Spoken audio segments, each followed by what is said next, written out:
incredible sort of piece of sculpture. So don't worry if you don't get things right for the first time, because you haven't done this before, okay? And all I would say is just let yourself be open to give it a go and give it a try and take it slowly. I'll try not to leave anyone behind, but if for some reason you need to repeat the process, then maybe someone can turn the microphone on and we can go back a few steps. But even better, the models that I'm showing you today, you can find on Dr. Lizzie Burns's YouTube channel, where you'll find lots of her videos on how to make these models. And I felt that that was only fair so that you could have backup. And this might be something that over the weekend with the Easter holidays coming up as well, you might like to share with your family and all make frogs and all add to modular pieces and, you know, fill all of your cups of wellness. So it's quite nice that I can refer you back to that. So let's get making our cup. Right, so I've got my piece of paper here. We need a square piece of paper. So I'm just going to show you from scratch, which I'm sure everyone remembers from school, is I'm going to take this corner over to the other side and just line that point up really nicely, line the edge. And just I'll give you this little tip. If you hold your finger here and with a bit of pressure, hold it down so it doesn't slip or slide, and then just pull your hand across so that it comes to the middle, then you can equally distribute the crease left and right. So if I just show you that again, so pull, hold it there, pull it back and just crease it. And whilst you're creasing it, we can just kind of like breathe. Of course, we've got this flap here that we don't need. So technically, because I can't really see you, if you wanted to use scissors, you could, but I'm actually going to fold it back so that I can just show you the whole thing. And again, just kind of like add some pressure. And it's about sort of thinking, where shall I place my fingers? Where shall I consider this crease? And just have the enjoyment of sort of like letting it sit. And that's right, it's I think it's really pleasing, a sharp kind of crease. You might have to just here help it a little bit by pulling it, but generally a nice bit of pressure on the thing that the side that you don't want to move, and then just pull away. And rather than hold and not move your hand, I kind of like move it down as I go, so that the pressure is the same. And then often it's just that last little bit that sometimes slips, but there you go. So we're going to save this bit because we're going to make our frog out of that a little bit later. Okay. So let's put our triangle this way up. And it doesn't matter whether you're left or right-handed, which way you go, but I think I'm going to start with this corner here. And I'm going to take it across to this side. Kind of like when you think about it, you can think about curling it over, think about how you're going to move that paper across. And we want it to go the other side, and hopefully on camera you can see that this is going to be the top of the cup. This is the bottom of the cup. And we kind of like want the lines to be parallel. All right, so if you took it across and it looks a bit like that, that's a bit of a wedge shape. So we want it to come across. So we've got those nice parallel lines and give it a little crease. Okay, and we're going to help the other side along. We're going to bring it over, roll it across. And then here we just, you know, again, just feel the paper, feel how it gives underneath. Listen to the sound that your fingers make as you perhaps crease it and fold it. And then we can kind of like look at this lovely negative shape down here. We can start picking it up and seeing how it's forming. So at the top, you should have two flaps, and the first layer here makes a little pocket.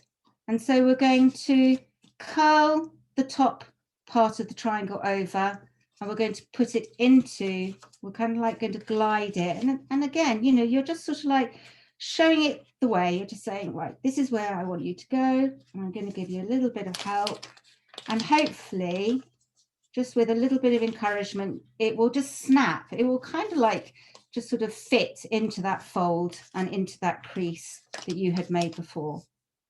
So now we've got this flap.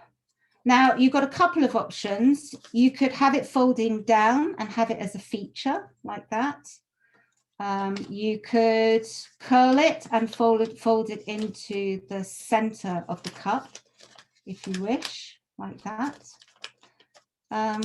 So it's entirely up to you. But what I did want to show you as just a side, so I'm just going to put that cup to one side and just bring my paper here, is here you've got your perfect, beautiful cup.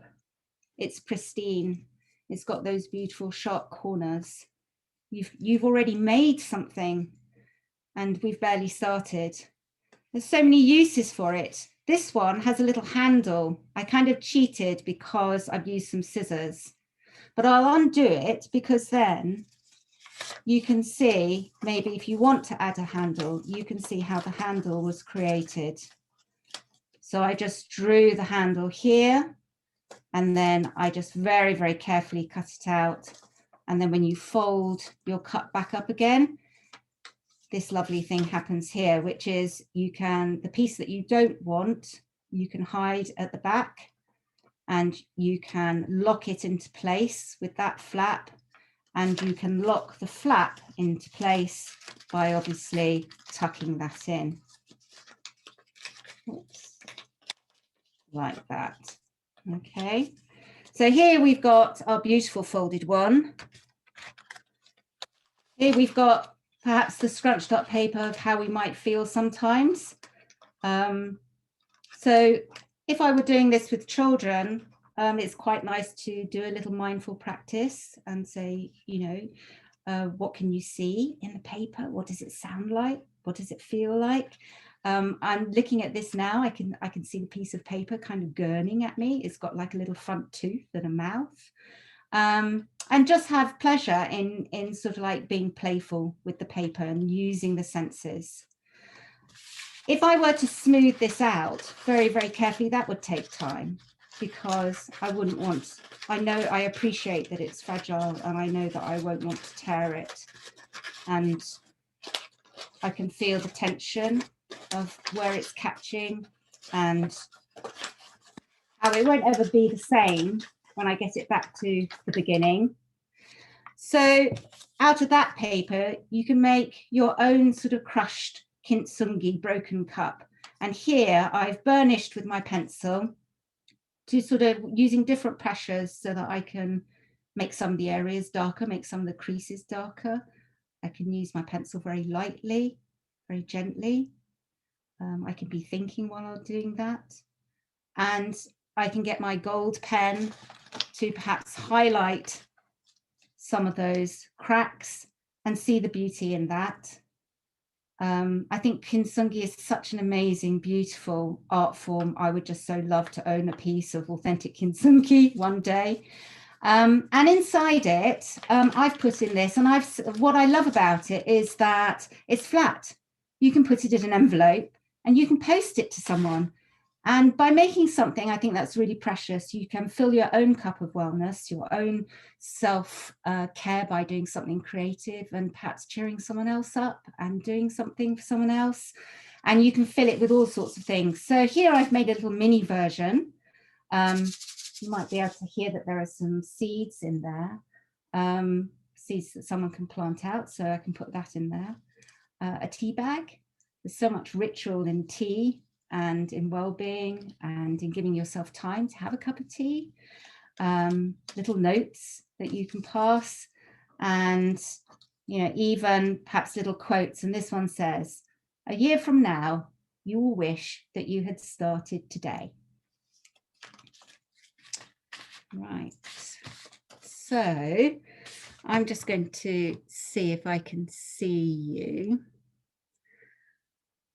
And that's great. I'm just going to come out of this window. Okay, how did you all get on making your cup? Can you hold them up? Can I see? Oh, well done. That's fantastic.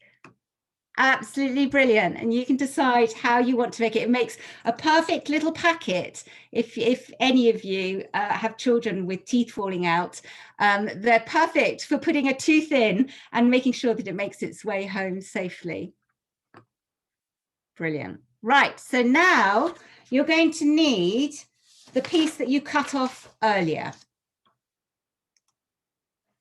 So this time we're going to make our frog. Okay, and I chose this model. So I've got a frog there. I've got frogs, like chocolate frogs all over the place. Here we go. So I chose this model because frogs show us a lot about resilience and adapting. They're sort of so hopeful.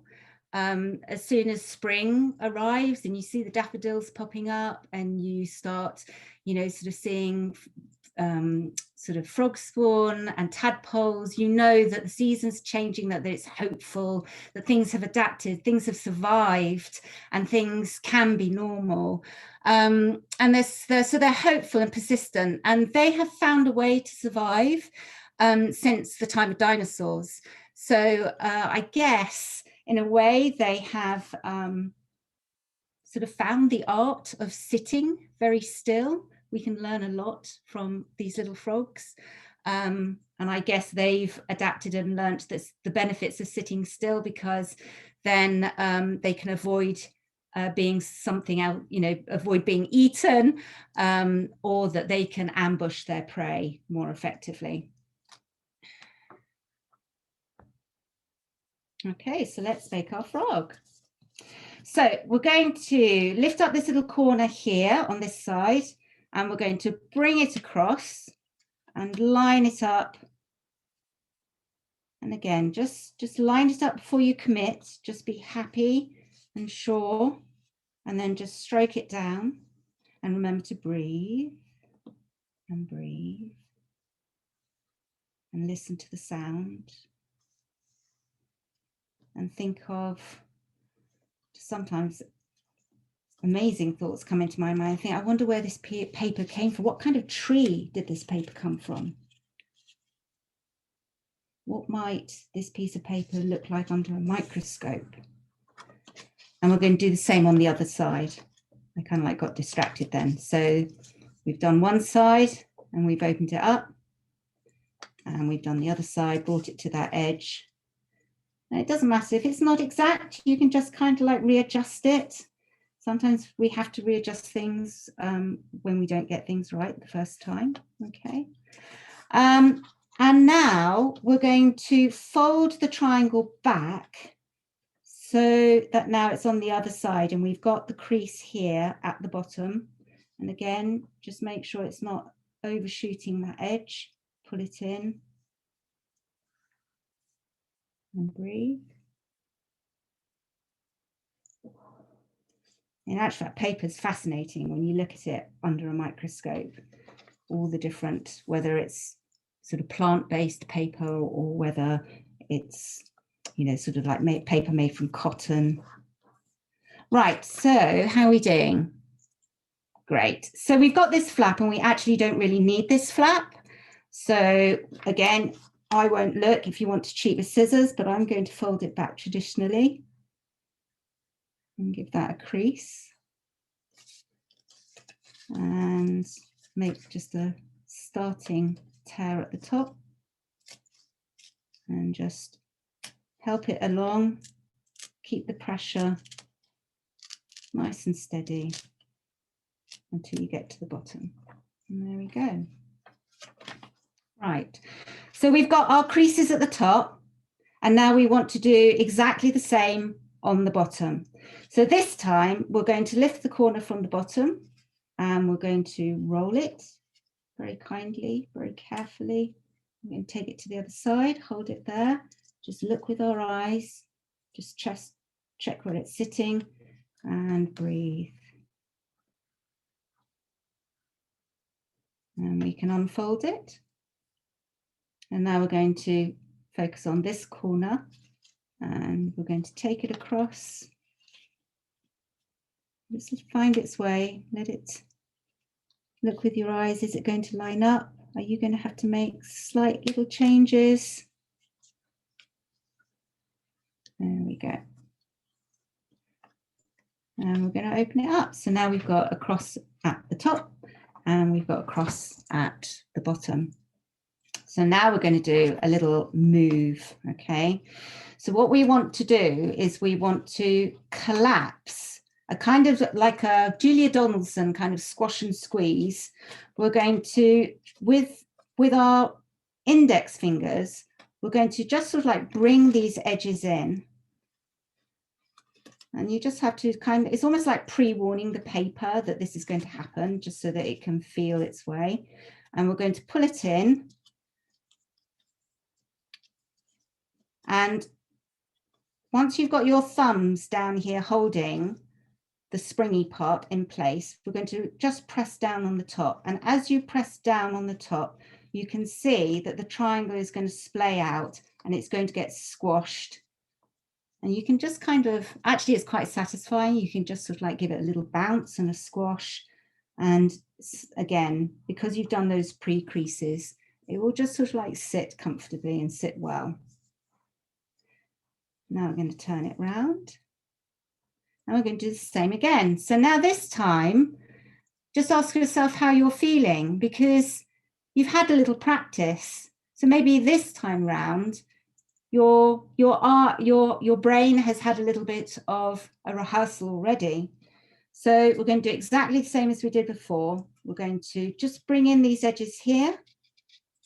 Just feel those creases down the side and just feel that bounce.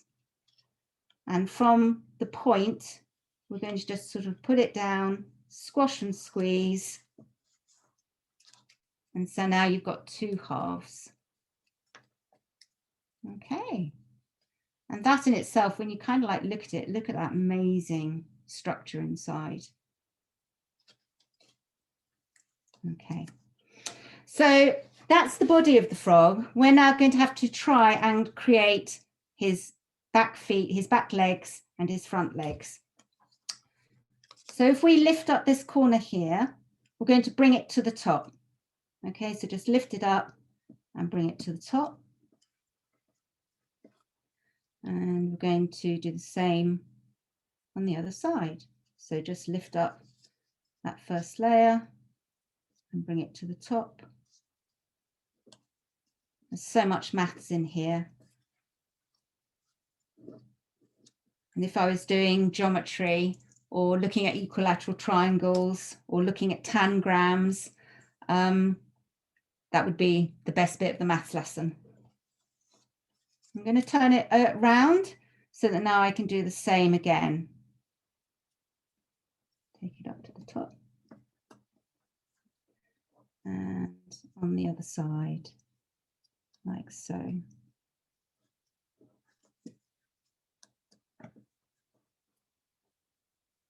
Okay, great. We've got a little bit more to do on this section. We're going to now bring each corner from the top and we're going to splay it out, and we need it to line up so it looks like that. That was the best way. I'm trying to find the right words to explain that, but I hope you can see that. Let me just show it to you again. So we're going to bring this point here and we're just going to pull it back, and this edge needs to sit just on top of the edge that's underneath. Does that make sense? Yeah, okay. And we're going to do the same on the other side. So we're just going to lift this flap up. We're going to kind of like just ease it across. And you can see that they kind of like line up together at the top, and these are going to be the front legs. Okay. So now we want to do the same on the bottom. I'm going to just pick up that corner there, bring it across. And I hope you're still breathing, because we do need to still carry on breathing whilst we're doing this. And the same on the other side. Okay, So a bit like a beautiful star. And in actual fact, when I've done this in class with children, we've actually sometimes only got to this bit, and it's so modular in itself. You can do sort of tessellate this particular shape together and just make sort of beautiful, beautiful architectural sort of sculptural patterns. So that's that side done. We're going to turn it over so you can see that we've got front legs, we've got back legs, and we've got this little bottom flap. So we're going to bring that bottom flap up, and it reaches a point where it won't pull up any further, and that's where it's kind of horizontal. So you've got this horizontal edge, and you've got another triangle to explore. Okay. So now we want to really sort of make the back, and if I show it to you here, we're going to sort of like pull the sides in to make this strong back to the frog. And the way we're going to do that is, again, I'm just going to turn him to the side because I think it's always good in origami to fold away from you.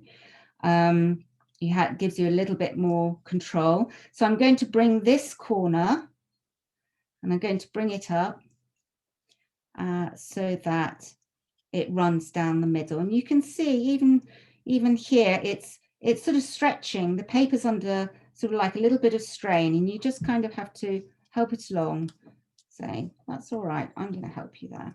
Okay. And then we're going to do the same on the other side. So again, it's probably best to turn him around facing the other way. And we're going to bring this corner. And always the second time, the second folds are much easier because you've got somewhere to join it onto.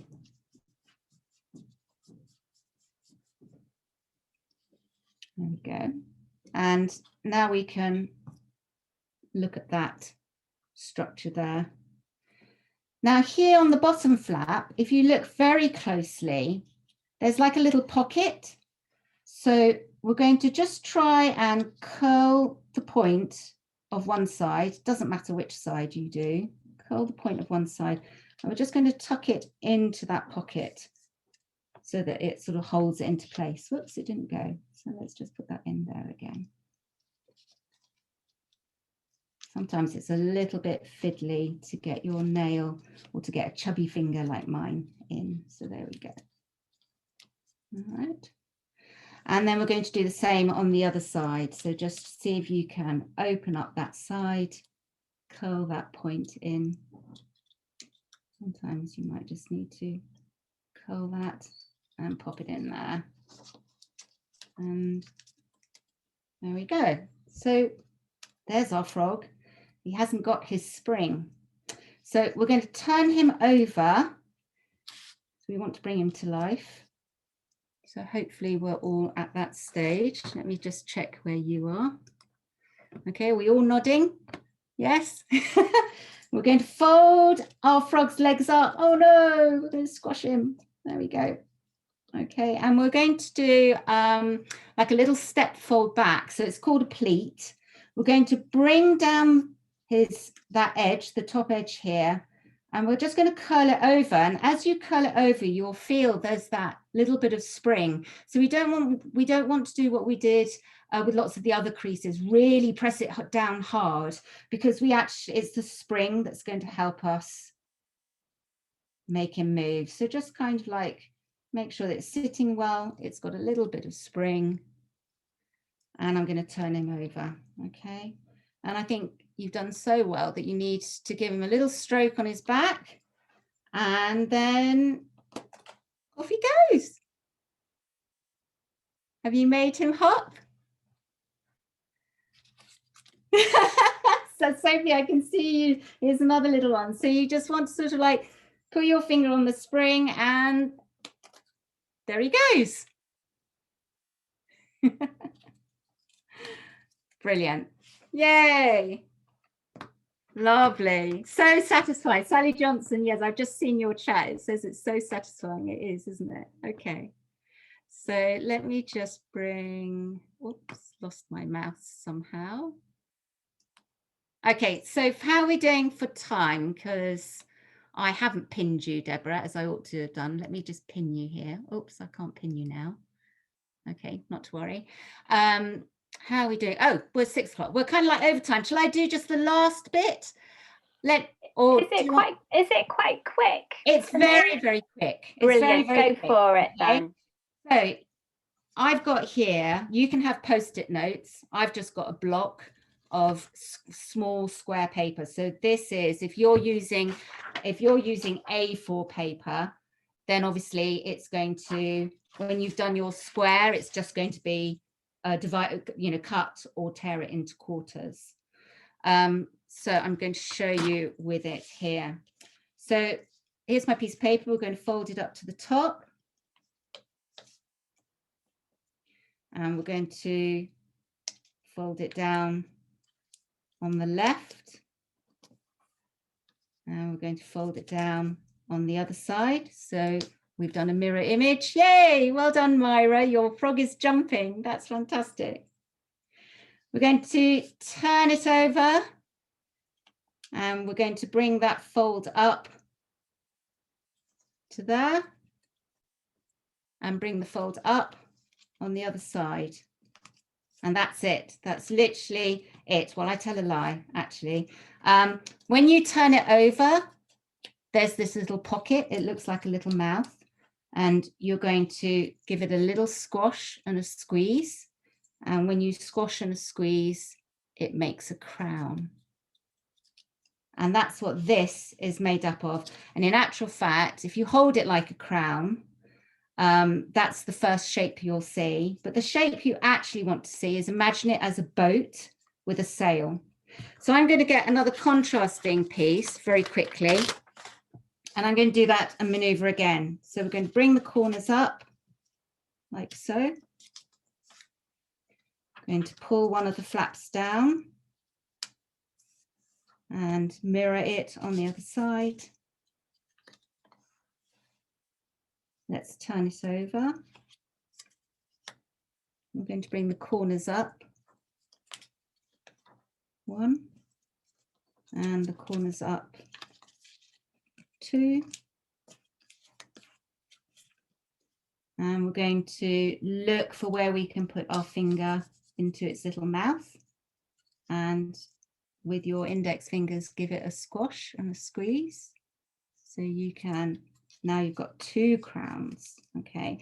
Well, we want to imagine them as sailing boats, okay? So we're going to tuck this sailing boat into the other sailing boat, leaving a little gap of about 4 millimeters.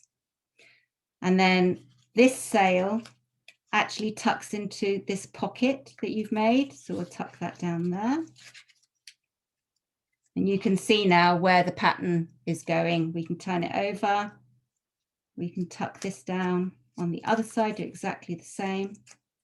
And now if I try and pull that apart without any glue, it's just one complete modular unit. And if you kept on doing lots and lots and lots and lots of them, you would get this amazing articulated kind of structure that you can then, the very last piece, you're actually able to slot into that final slot to make this incredibly beautiful wheel.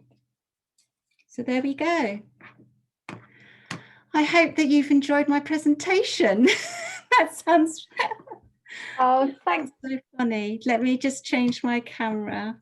Thank you, honey. That was I am going to have to go and practice. I think I have a bit more of a kind of praying mantis than a frog, so still beautiful and still something that you didn't have before. It is, absolutely. Thank you so much. I hope that has kind of relaxed people. It's been a lovely, creative and fun and inspiring finish to what's been a really rich and busy day. Thank you so much, honey. You're very, very welcome.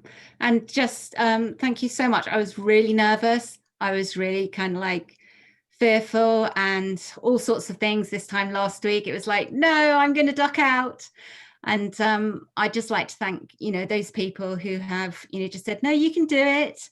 Nerves are good nerves, and, find your courage, find your brave. And I say the same to you as well. you know, it's great to try something new. So well, you didn't come across as nervous at all, and I'm so glad you didn't duck out. It was a wonderful contribution to the programme. Thank you. We all get nervous. I have a couple of things to say just to anybody who is still around. Just for anybody who is still here, one of the I'll say this again tomorrow morning, but one of the reasons that we had problems with the breakout rooms earlier was that some people have had different names when they've logged into the Zoom session than the names they registered with. So if people could make sure, if you are logging on from a different account or a different machine, if you can just change your name when you sign into Zoom, it makes it a lot easier for Claire to allocate you to the right breakout room. That would be really helpful. And if you do encounter problems, we have well over 100 delegates at any one time. So please do use the iJade email rather than speaking through your microphone. I know it's really tempting when you can only see a few people, but when there are hundreds of people and different people are talking at the same time, it makes it really difficult for us to deal with problems that people are experiencing.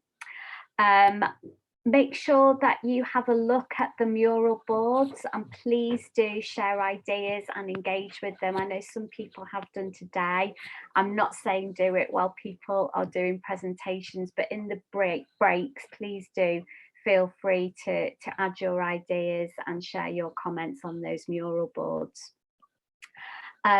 Another reminder that we will open some nominations at the end of the conference. So every conference, we invite the keynotes to write their presentations up as a paper for a special conference edition of the journal.